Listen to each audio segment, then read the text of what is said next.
Ronnie Coleman was just built different. Jay Cutler said you were 100% beatable.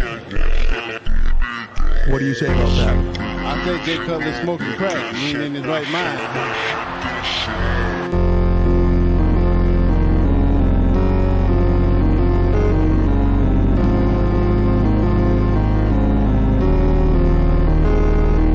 When thinking about top tier bodybuilders, I'm sure two come to mind. Dr. Mike Israetel. Tiny waist, tiny waist, tiny waist. I think it's magical. I mean, Arnold and Ronnie Coleman. Arnold is kind of the obvious one, right? The guy basically was the bodybuilder and still is the bodybuilder to most people. He basically started bodybuilding on a track that it is on today in regard to making it more popular. Without movies like Pumping Iron, without movies like Terminator or Predator or anything like that where he showed off his physique and made bodybuilding cool, bodybuilding wouldn't be what it is today.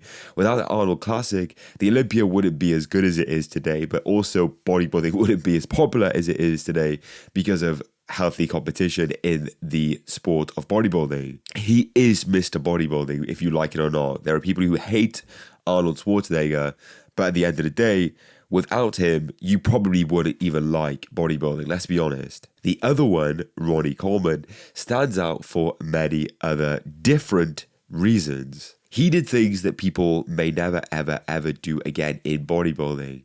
He set the standard for basically the top tier bodybuilder that no one's going to be able to get close to, maybe ever. He did iconic things in bodybuilding that, again, people may never, ever recreate. And he is the king for a reason, and I want to tell you why. But first of all, let's take it back to the beginning. This won't be a long, sort of stylistic style video, but I do want to take you back to the beginning because the context of Ronnie Coleman is very, very important. I was born with the genetics, which is genetics is God-given talent. To be honest with you, I just got a burning desire to be successful in life. I've always had it. I was pretty much born with it, and I wake up every morning with it. Ronnie Coleman didn't start bodybuilding because he wanted to be a bodybuilder. Ronnie Coleman didn't start bodybuilding because he thought he had amazing genetics or that he thought he was going to be this world champion or famous person. Ronnie Coleman started bodybuilding because he wanted a free gym membership. He already has an insane physique. He goes into Metroflex Gym, which he still trains at today, and he runs into Brian Dobson, who basically says to him, "Mate, do you compete?" He said, "No, I don't." And Brian said, "Look, I think you're going to be able to get to that higher upper echelon of bodybuilding if you freaking have this physique already without that much training. So I'll tell you what, if you compete and promise me you will compete, I will give you a free gym membership, but you still have to compete." Well, like I said, the guy said, if you compete, I give you a free membership to the gym. Okay. So I was just competing for a free membership to the gym because I worked full-time in the police department. I had that job, I had like a couple of security jobs on the side. So you were I didn't need money from bodybuilding. Just doing it for a free membership. I was just doing it for a free membership. So you do it like you just decided to keep going, and I just kept going for the free membership. Yeah, I'm not gonna give it up.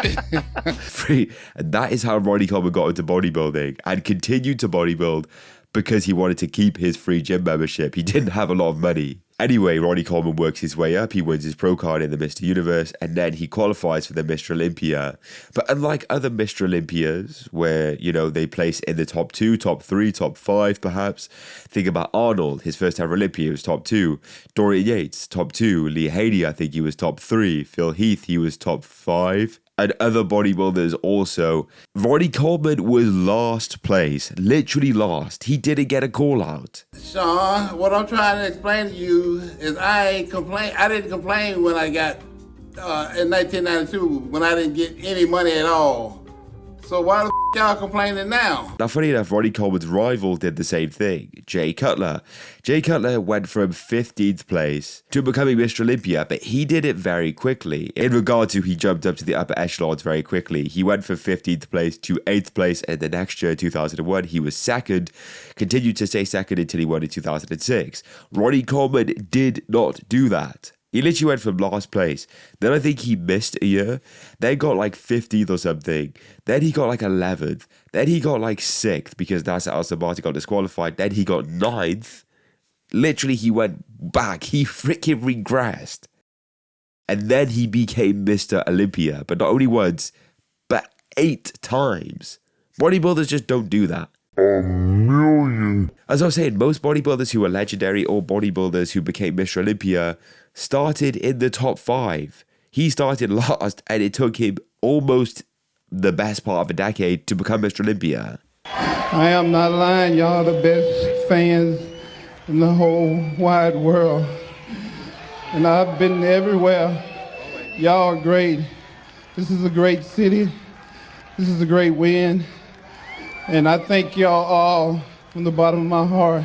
This is where I got my genetics from, right here, right here. This is why I'm the winner, right here.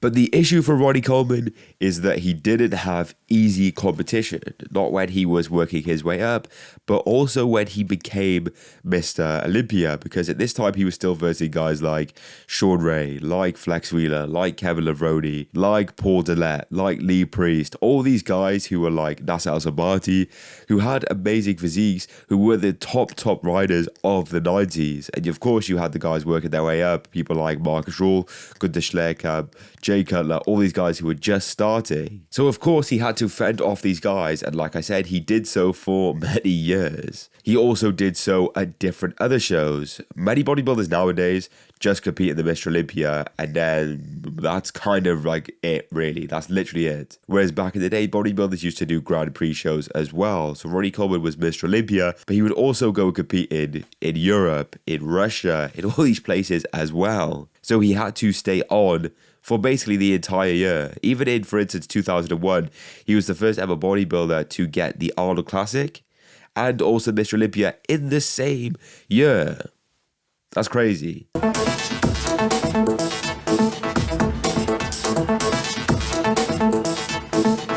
anyway, congratulations. Thank you for being here. And now how does it feel being the winner of the first time winning the Arnold's Classic?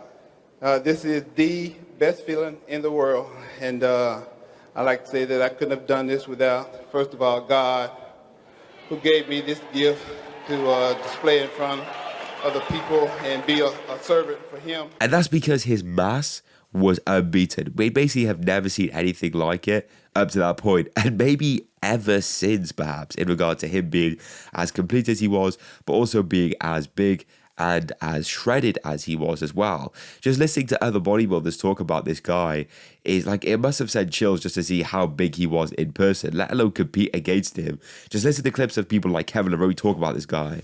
You can't go in the gym to train like Ronnie Coleman. You don't have a chance of looking like him.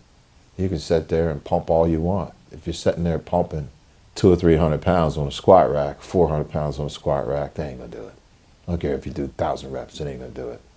You know, so if you're not willing to go to that place where he is going to and train like that and withstand that and live like that and do that and do that and do that, then you don't have a chance against him. You're not gonna have a chance. You know, his mindset is just at another level. And the thing is, for someone like me who wasn't old enough to watch him compete, I could still get the sense of what it was like to compete or even watch this guy live. Look at this picture of his back when he was walking backstage.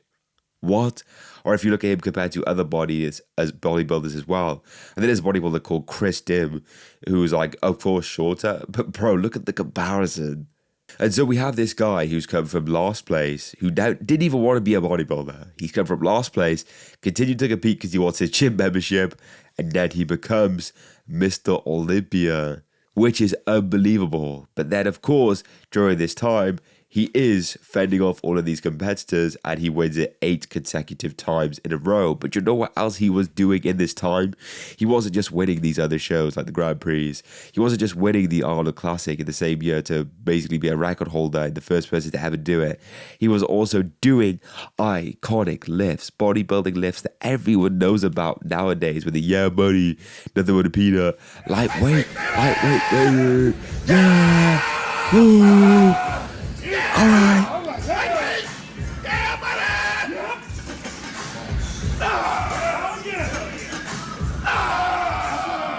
Yes, we've all seen them before. The 800-pound squat, the 800-pound deadlift, and the 1-ton leg press. He used to do these lifts, these powerlifting lifts during his Olympia prep. He literally did his 800-pound deadlift 5 weeks out from the Mr. Olympia, and he still won that Mr. Olympia. And I'm not entirely sure what year that was. It could have been 2002 or it could have been 2003, which was classed as potentially the best bodybuilder we've ever seen, ever. But it may have been nothing compared to 2004, when he was the big, he set another record. He set another record, bro, for the biggest bodybuilder to ever win at 296 pounds. Is there any more things that I can list? Are there any more things that I can list which would show how goated this guy is? Probably, and I'm sure you guys will put them in the comments. But some of these iconic moments that he did, like his lifts, were actually part of his downfall. Now, what I mean by this is, well, hear the following of Ronnie Coleman talking about what it did to him. Squatting like 600, and I do that all the time. As a matter of fact, I do like 12 to 15 reps. This day I was coming from rep number 8 and I heard a loud bang. It was loud. It was so loud it kind of hurt my ear. And when you were doing that squat, do you remember if like your form slipped for a second? The same form I always use. The only thing I could think of is did the Olympia.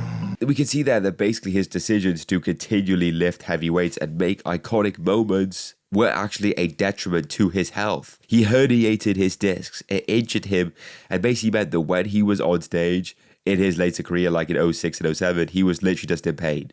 Standing there, he was just in pain. And that was the start of the downfall, because that's when he lost his Mr. Olympia streak to Jay Cutler, of all people. He then tried to come back in 2007, it didn't work out, and then he basically retired. Now, after he retired, Ronnie Coleman didn't just end up in a wheelchair, end up basically disabled. He didn't. It's been a long progression between when he retired to what he is now, and that basically ended up because of his poor decisions. Now, Ronnie Coleman did injure himself in his earlier life when he used to play college football. He herniated a disc, and he continued to injure himself, herniate discs and whatnot when he was a bodybuilder by continuing to do heavy lifts, which you shouldn't really do when you're in a bodybuilding prep because you're at a low body fat percentage and you're at high risk of injury because of the performance-enhancing drugs as well. So that's what happened. He injured himself into the point where in his later career, he was in immense pain. He then went and got surgery, but he had failed surgeries, bad surgeries, and that basically made him even worse to the point that he is now. Many people basically just resort to, oh, he's like that because of steroids. Oh, don't take steroids because look at Ronnie Coleman. Oh, look at Ronnie Coleman.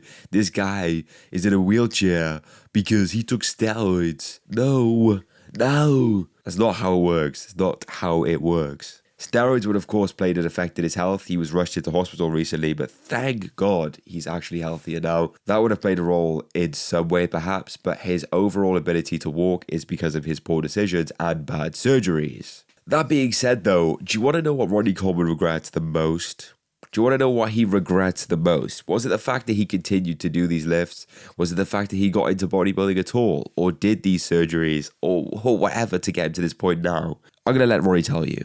You are not bashful when it comes to being the world's strongest bodybuilder. And one of the statements that you made about one of your injuries was you had one regret. And what was that regret you said?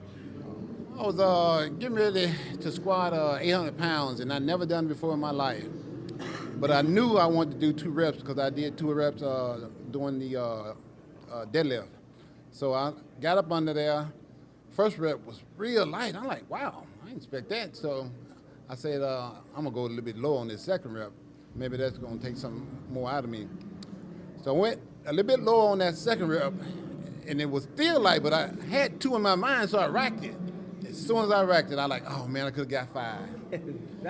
And till this day, I'm still regretting that because I didn't get that 5, which I knew I had in my body to do, but I just didn't have it in my mind. No, I think that clip perfectly summarizes who Ronnie Coleman is as a person. He's amazing. Like, he's the king. He's a legend. He's the best bodybuilder of all time for a reason. Not my favorite. He's not my favorite, but he is the best bodybuilder of all time because of the records that he set, because of how iconic he is, his iconic lifts, how much he's done for the sport, the fact that he's joint record holder as 8-time Mr. Olympia with Lee Haney, the fact that he came from last place to getting to first place, and he didn't even want to be a bodybuilder in the first place. The fact that he can face so much adversity and also strive through having this positive mindset, inspiring millions of people to become the best person that they could be.